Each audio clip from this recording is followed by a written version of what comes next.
नमस्कार। समसामयिक विषयों पर आपके पसंदीदा कार्यक्रम विशेष में आपका स्वागत है। मैं हूं दीपक डोभाल। भारत के उत्तरी हिस्से में हिमालय की गोद में बसा उत्तराखंड देवभूमि और धरती पर स्वर्ग कहा जाता है। ये न सिर्फ आध्यात्म और प्राकृतिक सुंदरता का गढ़ है, बल्कि साहसिक पर्यटन का एक बड़ा केंद्र भी। लेकिन उत्तराखंड की ऊंची ऊंची चोटियों में कई रहस्य भी छिपे हुए हैं। ऐसी ही एक रहस्यमयी चोटी है नंदा देवी पर्वत। समुद्र तल से 7,800 मीटर से ज्यादा ऊंचा नंदा देवी पर्वत भारत की दूसरी सबसे ऊंची चोटी है। लेकिन इसकी गोद में 1965 से एक ऐसा राज दफन है जो इंसानों की एक बड़ी रिहाइश के लिए विनाशकारी आशंका को रह रहकर जिंदा कर देता है। वो दौर शीत युद्ध का था। अब परिस्थितियां बदल गई हैं, लेकिन डर अभी भी खत्म नहीं हुआ है। नंदा देवी पर्वत के ग्लेशियर्स में दरअसल एक ऐसा डिवाइस दबा हुआ है जो रेडियो एक्टिव है, और अगर इसकी विकिरण की चपेट में इंसान और दूसरे जीव आते हैं तो बड़ा नुकसान हो सकता है। हाल ही में इस रहस्य ने एक बार फिर सिर उठाया है। विशेष में आज बात होगी भारत और अमेरिका के 1965 में नंदा देवी पर्वत पर हुए खुफिया अभियान की। जानेंगे क्यों यह अभियान एक बार फिर चर्चा में है, इसे लेकर कैसा डर और कैसी आशंकाएं उभरी हैं और इन आशंकाओं का आधार क्या है। तो शुरू करते हैं आज का विशेष।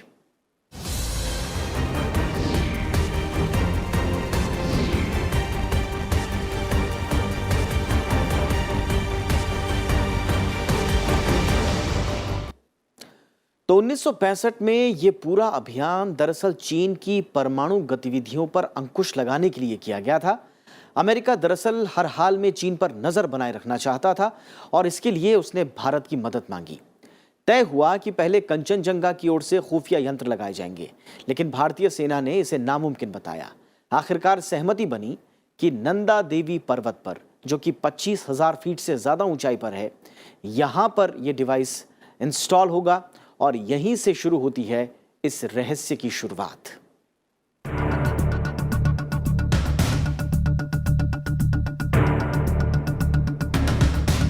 ये बात है शीत युद्ध के चरम काल की।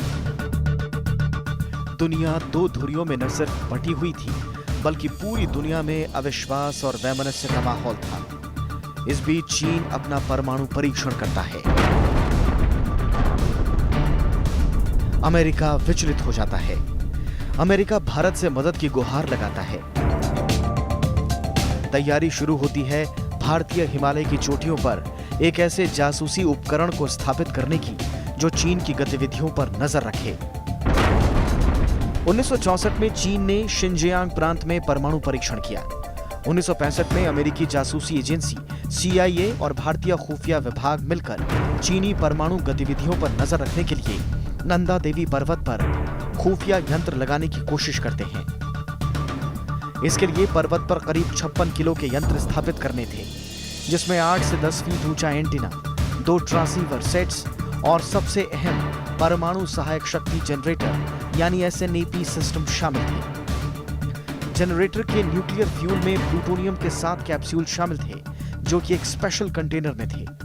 न्यूक्लियर फ्यूल जनरेटर हिरोशिमा पर गिराए गए बम के आधा वजन का था। टीम के सदस्य रहे शेरपाओ ने उसे गुरु रिनपोचे नाम दिया। इस अभियान में 200 लोगों की टीम शामिल थी। 18 अक्टूबर 1965 को जब टीम नंदा पर्वत के करीब 24,000 हाइट पर स्थित कैंप 4 पहुंची तो मौसम बेहद खराब हो गया। टीम लीडर मनमोहन सिंह कोहली को खुफिया यंत्र और अपनी टीम में से किसी एक को चुनना था। उन्होंने अपने साथियों को चुना। टीम को वापस लौटना पड़ा। मशीन और प्लूटोनियम कैप्सूल कैंप 4 पर ही छोड़ने पड़े। अगले साल यानी 1966 की मई में पुरानी टीम के कुछ सदस्य और एक अमेरिकी न्यूक्लियर एक्सपर्ट दोबारा नंदा देवी पर्वत पर खोज खबर के लिए निकले। यह तय किया गया कि नंदा की चढ़ाई न सिर्फ दुर्गम है, बल्कि खुफिया डिवाइस को पर्वत की कम ऊंचाई पर भी स्थापित किया जा सकता है। यह तय किया गया कि माउंट नंदा कोट, जो कि 6,861 मीटर ऊंचाई पर है, वहां यंत्र को स्थापित किया जाएगा। लेकिन जब टीम नंदा देवी पर्वत के कैंप 4 पर पहुंची तो उन्हें कोई यंत्र और प्लूटोनियम की छड़ें नहीं मिली और ये आज तक लापता है। माना जाता है कि प्लूटोनियम के ये कैप्सूल 100 साल तक एक्टिव रह सकते हैं और अभी भी वहीं कहीं दबे हुए हैं। मैं नंदा देवी के भी खिलाफ था क्योंकि नंदा देवी भी चाहे 25,000 फुट से ऊंची है, लेकिन वो भी मुश्किल पीक है, और फिर इतना सामान ले जाना, सब कुछ करना, लेकिन वो माने नहीं अमेरिकन, तो फिर हमें वहाँ पे जाना पड़ा। लेकिन 14 अक्टूबर को जब ऊपर जाना था तो बहुत ही बड़ा तूफ़ान ब्लिज़र्ड आ गया।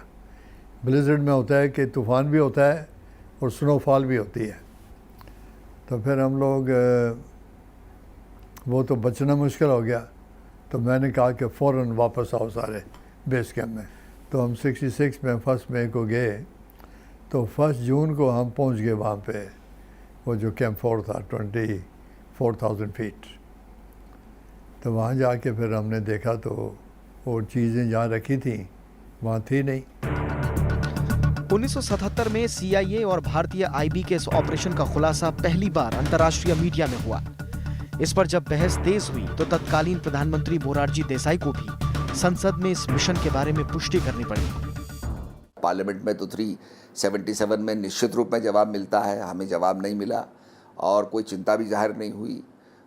उसके बाद न्यू मीडिया में आया, बहुत कुछ हुआ, पर ये बात फिर दबी की दबी रह गई। अब हम सब लोग चिंतित हैं और आप जानते हैं कि इस पर एक फ़िल्म भी बन रही है, और मैं समझता हूँ फ़िल्म बननी चाहिए, क्योंकि इससे कम से कम अवेयरनेस पैदा होगी कि हिमालय में कोई रेडियो एक्टिव मटेरियल नहीं आना चाहिए, इस प्रकार की कोई चीज़ एक्टिविटी नहीं होनी चाहिए।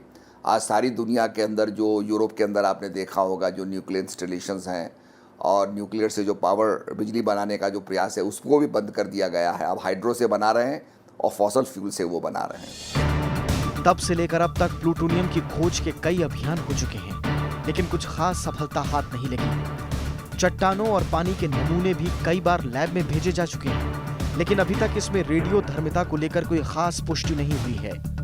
1993 में भी एक टीम को पर्यावरण अध्ययन की अनुमति दी गई। इसमें 1965 की टीम का कई साजो सामान भी मिला, लेकिन प्लूटोनियम कैप्सूल्स का पता नहीं लग पाया।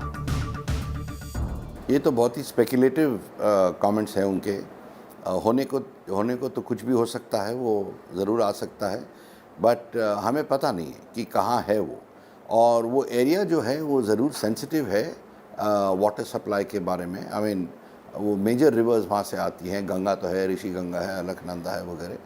तो बट उन्होंने ये कंसर्न रेज़ किया है, तो बेहतर ये होता कि अगर वो, आजकल टेक्नोलॉजी इतनी तरक्की कर चुकी है कि सैटेलाइट के थ्रू हम डिटेक्ट कर पाएंगे कि वो कहाँ है अब, और ऐसी कोशिश किया जाए। After all underground tunnelling detect हो जाती है बाय सैटेलाइट टेक्नोलॉजी, तो व्हाई नॉट दिस। लेकिन प्लूटोनियम कैप्सूल्स को लेकर आशंकाएं अभी खत्म नहीं हुई हैं। मसूरी के लेखक स्टीफन ऑल्टर की हाल ही में आई किताब बिकमिंग अ माउंटेन में दावा किया गया है कि नंदा देवी अभियान 1965 में जो शेरपा प्लूटोनियम के कैप्सूल को ढोकर नंदा देवी तक ले गए थे, उनकी मौत विकिरण से हुए कैंसर से हुई। यही नहीं, इस घटना पर कई तरह की अफवाहें और कहानियां आज भी सुनाई जाती हैं। आस्था कुलश्रेष्ठ के साथ आकाश पोपली, राज्यसभा टीवी। 1965 के बाद इस रेडियोधर्मी कैप्सूल की खोज में कई अभियान नंदा देवी पर्वत और आसपास के इलाकों में छानबीन के लिए गए, लेकिन आज तक ऐसी कोई ठोस जानकारी हासिल नहीं हुई है जिससे इस बात की पुष्टि हो सके कि इस डिवाइस से जान माल को नुकसान हो सकता है। लेकिन गंगा और दूसरी सहायक नदियों के आसपास आबादी का एक बड़ा हिस्सा रहता है, इसलिए जानकार किसी भी तरह का जोखिम उठाने से बचने की सलाह दे रहे हैं।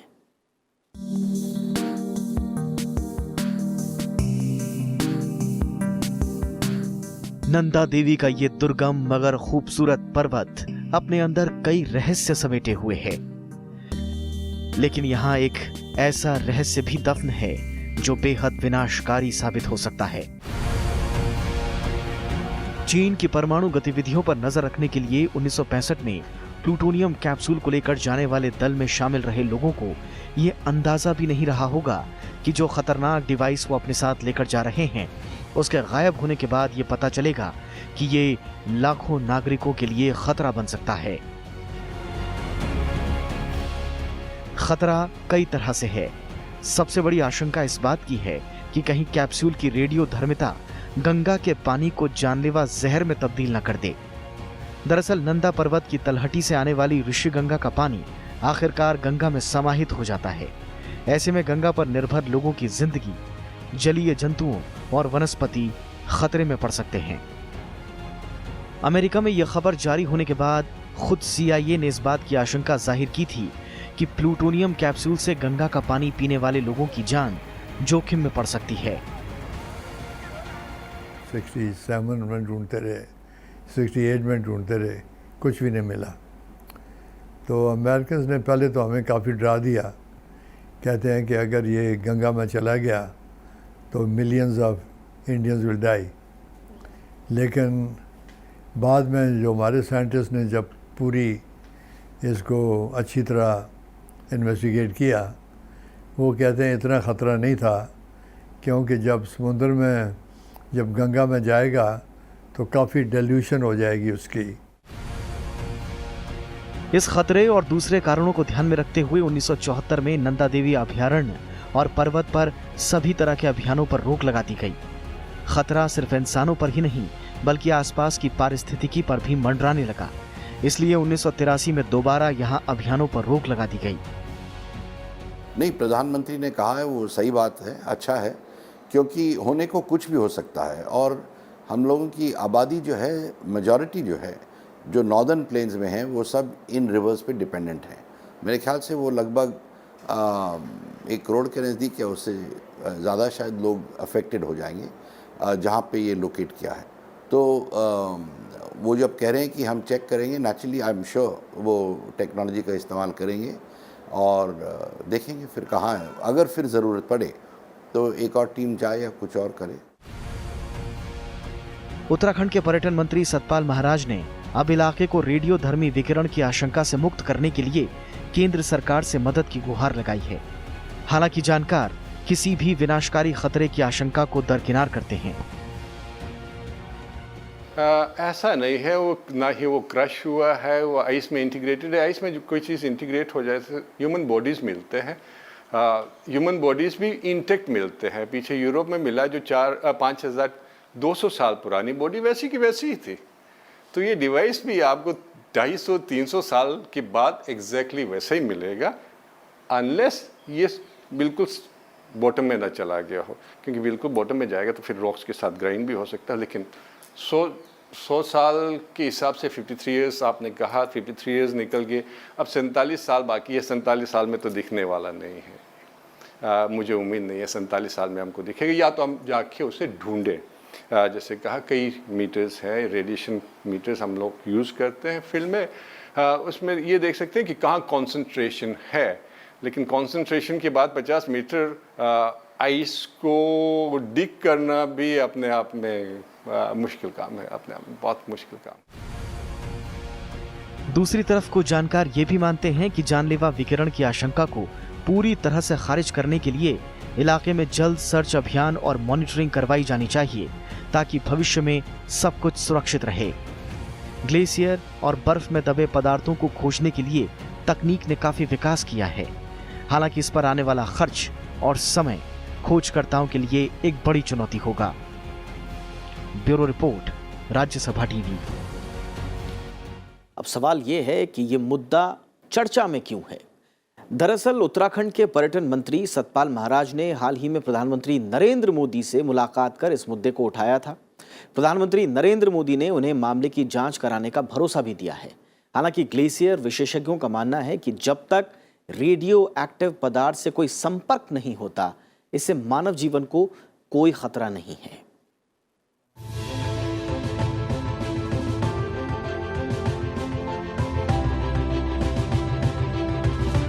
1965 में नंदा देवी की चोटी पर लापता हुए रेडियो एक्टिव प्लूटोनियम यंत्र का अब तक पता नहीं चल सका है और इसी को लेकर रहस्य बरकरार है। प्लूटोनियम के चलते विकिरण का खतरा भी बना हुआ है। इस मसले पर हाल ही में उत्तराखंड के पर्यटन मंत्री सतपाल महाराज ने प्रधानमंत्री नरेंद्र मोदी से भी मुलाकात की है। सतपाल महाराज ने प्रधानमंत्री को प्लूटोनियम पैक खतरे के बारे में जानकारी दी थी।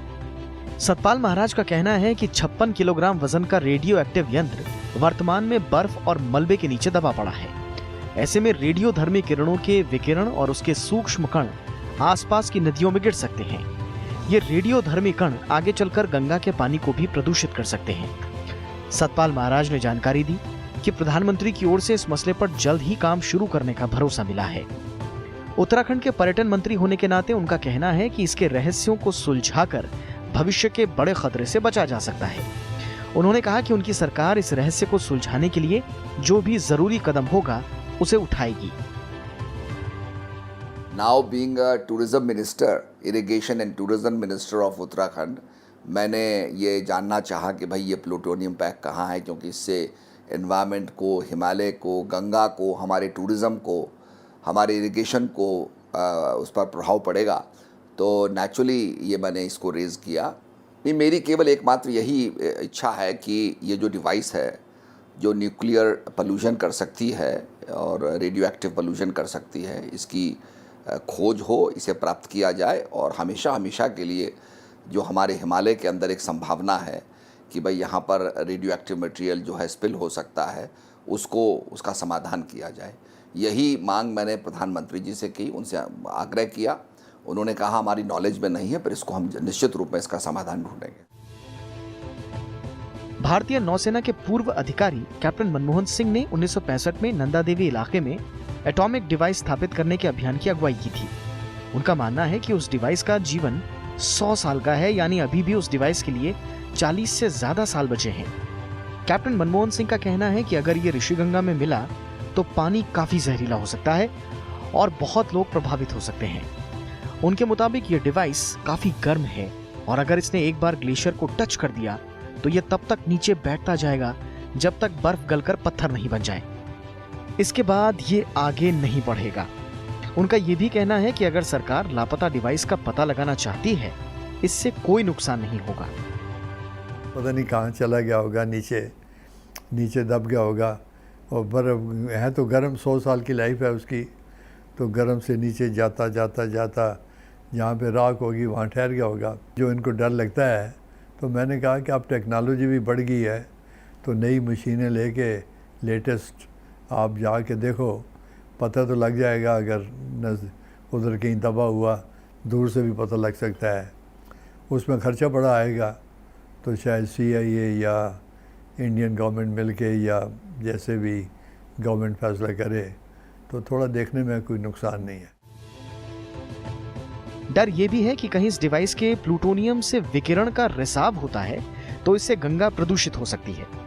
ग्लेशियर विशेषज्ञों का ये भी मानना है कि नंदा देवी ग्लेशियर जिस गति से पिघल रहा है, कुछ सालों के बाद रहस्यमयी उपकरण खुद ही अपने आप बाहर आ जाएगा। कुछ लोगों का ये भी मानना है कि 100 साल का समय खत्म होने के बाद इसका कुछ भी असर नहीं रह जाएगा और नदी के प्रदूषित होने की संभावना भी नहीं होगी। जब आइस मूव करेगा तब वो भी इंस्ट्रूमेंट भी मूव करेगा।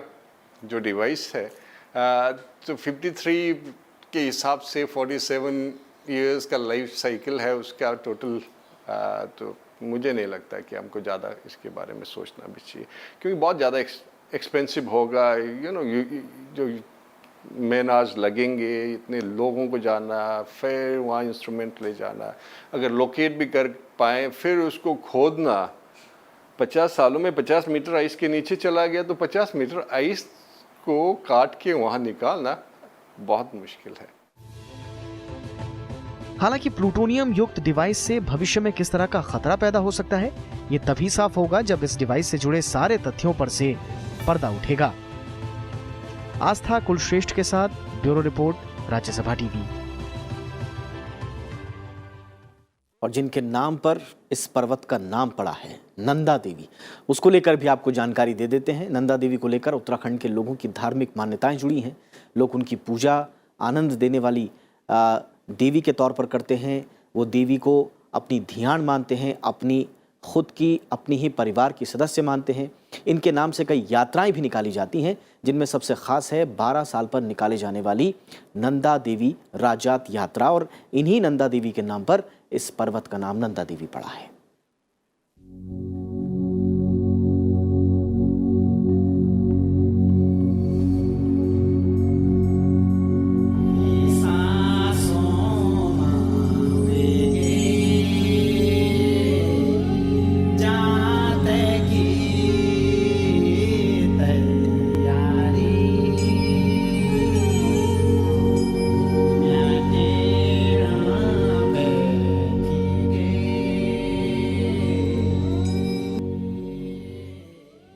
नंदा देवी पर्वत उत्तराखंड की जटिल और विराट पर्वत चोटियों में सबसे महत्वपूर्ण चोटी है। नंदा देवी शिखर हिमालय पर्वत श्रृंखला में उत्तराखंड के पूर्व में गौरी गंगा और पश्चिम में ऋषि गंगा घाटियों के बीच स्थित है। नंदा देवी पर्वत की ऊंचाई 7,816 मीटर यानी 25,643 फीट है। ये भारत की दूसरी सबसे ऊंची चोटी है। नंदा देवी पर्वत के दो छोर हैं। इन दोनों छोरों के बीच 2 किलोमीटर लंबा रिज क्षेत्र है। इनमें कम ऊंचाई वाले दूसरे छोर को सुनंदा देवी के नाम से जाना जाता है, जैसे पहले नंदा देवी ईस्ट कहा जाता था। नंदा और सुनंदा दोनों को चोटियों की देवी के रूप में जाना जाता है। प्राचीन संस्कृत साहित्य में नंदा और सुनंदा का जिक्र एक साथ होता है। कुमाऊं और गढ़वाल क्षेत्र में इनकी देवी के तौर पर पूजा की जाती है।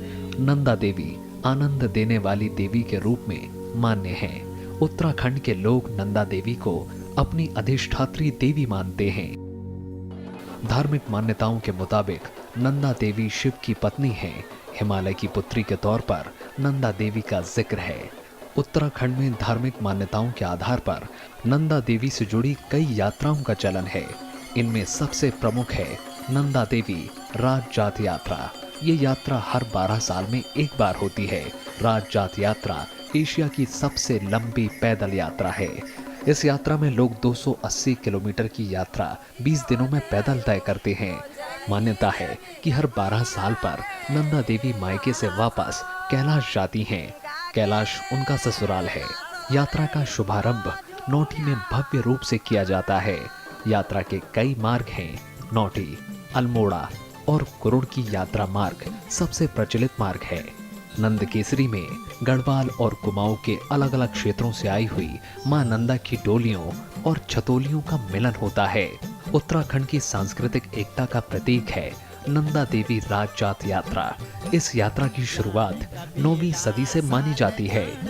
चमोली जिले के वाणा से लेकर नौटी के जागरों में इसका उल्लेख मिलता है। नंदा देवी से जुड़ी आस्था की वजह से पूरा इलाका लोकप्रिय तीर्थ स्थल बन गया है। ऐसे तो पूरे इलाके में नंदा देवी के कई मंदिर हैं, लेकिन अल्मोड़ा जिले में स्थित नंदा देवी मंदिर काफी प्रसिद्ध है, जहां इनकी पूजा कुमाऊनी लोगों की बेटी के रूप में की जाती है। नंदा देवी को पार्वती के रूप में भी माना जाता है, जिनकी पूजा शिव की पत्नी के तौर पर की जाती है। विलियम अनसोल्ड जो थे ये ऊपर नंदा देवी पिक पर गए, और जब ये ऊपर पहुंचे हुए थे तो इनको वायरलेस मिला कि you have been blessed by a baby girl. तो इन्होंने उस लड़की का नाम भी नंदा देवी रखा। बाद में ये नीचे आए और ये नेपाल में पीस कोर में थे और वहाँ पर काफ़ी इन्होंने काम किया। तो अपनी बेटी के साथ, जिसका नाम नंदा देवी था, यहाँ पर लाए और इन्होंने क्लाइंब करने का प्रयास किया। जब ये ऊपर पहुँचे तो वहाँ पर जो नंदा देवी थी और उसके फियांसी थे, वो पेट के दर्द से जो है वो मर गए और उनकी वहाँ पर जो है वो उनको वहाँ दफनाया गया। तो ये भी एक कहानी है कि जिसमें कि एक लड़की पैदा हुई, अमेरिका में पैदा हुई और फिर वो नंदा देवी उसका नाम पड़ा और फिर वो नंदा देवी में समा गई। उत्तराखंड में नंदा देवी से जुड़ी पौराणिक मान्यताएं पीढ़ी दर पीढ़ी आगे बढ़ रही हैं। जिन स्थानों के साथ नंदा देवी का नाम जुड़ा है, वो सारी जगह आज भी उत्तराखंड के लोगों के लिए पवित्र हैं। उत्सव और यात्राओं के जरिए यहाँ के लोग उन स्मृतियों को आज भी याद करते हैं और धूमधाम से उत्सव मनाने का मौका नहीं गंवाते हैं। Bureau report, Rajya Sabha TV.